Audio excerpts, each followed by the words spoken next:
এই যে আমরা এখন রেডি হয়ে গেছি, আমরা সবাই মিলে এখন যাচ্ছি হচ্ছে টিফিন করতে, যেটা আমাদের হোটেলেই কমপ্লিমেন্টারি রয়েছে। তারপর আমরা চলে যাব মন্দিরে ঘুরতে।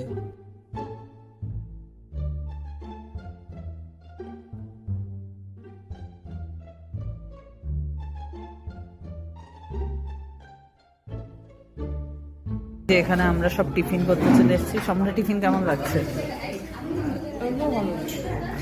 সম্পূর্ণ প্লেট এইটুকু, আমার প্লেট পুরো ভর্তি। আমি সব কিছু একটু একটু ট্রাই করে নেব।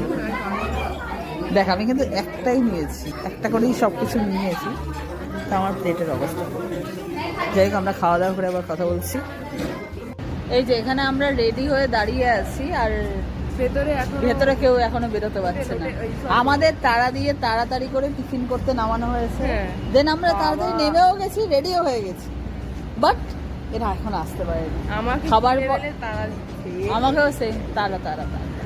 যাই হোক, তারার পরেও এখনো আমরা দাঁড়িয়ে আছি। আমাদের তো একেবারে কোনো কাজ হয় না। একবার মা গেল ড্রেস বদলাতে, এবার টুবাদি গেল হচ্ছে জুতো বদলাতে, মানে একের পর এক যাচ্ছে আর আসছে, ভুলছে। যাই হোক, কখন বেরোতে পারবো জানি না। এখন তো বেরোলাম, মন্দিরের দিকে যাব। ব্রেকফাস্ট ডান, তো ব্রেকফাস্টে কী ছিল সেটা তো দেখিয়ে দিয়েছি। এখন দেখি আমরা কখন জগন্নাথ মন্দিরের দিকে বেরোতে পারি। আজকে বেরোতে পারবো তো?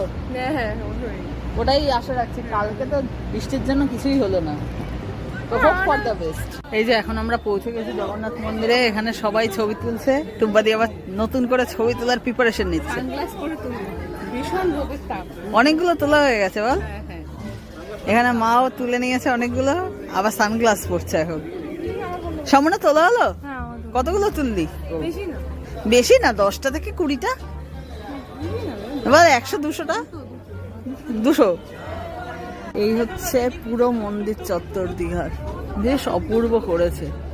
নতুন তৈরি তো, বেশ সব জায়গায় পরিষ্কার, একদম নিট অ্যান্ড ক্লিন। মানে সম্পূর্ণ 100 বার ভিডিও করতে যাচ্ছে, আর আমি সেই ভিডিওটা আটকাচ্ছি। এখন আমরা এগিয়ে যাচ্ছি আস্তে আস্তে মন্দিরের দিকে, রোদের মধ্যে, তাই ভিডিও নিজেও দেখতে পাচ্ছি না কিরকম করছি। প্রসাদের ডালা কিনে নিলাম একটা। এখন আমরা এগিয়ে যাচ্ছি মূল মন্দিরের দিকে। এই যে এখন আমরা মন্দিরের ভেতরে ঢুকবো, একদম গর্ভগৃহের সামনে রয়েছে প্রায়, কিন্তু ভেতরে তো মোবাইল ইউজ করতে দেবে না, তাই আবার একটু এখান দিয়ে ভিডিও করে নিলাম। এখানে একটা হনুমানজির মূর্তির পুরীর মতো এখানেও একটা বিমলা দেবীর মন্দির করা হয়েছে। এই যে এটা নাকি একাদশী মা, হ্যাঁ এটা হচ্ছে নৃসিংহ মন্দির।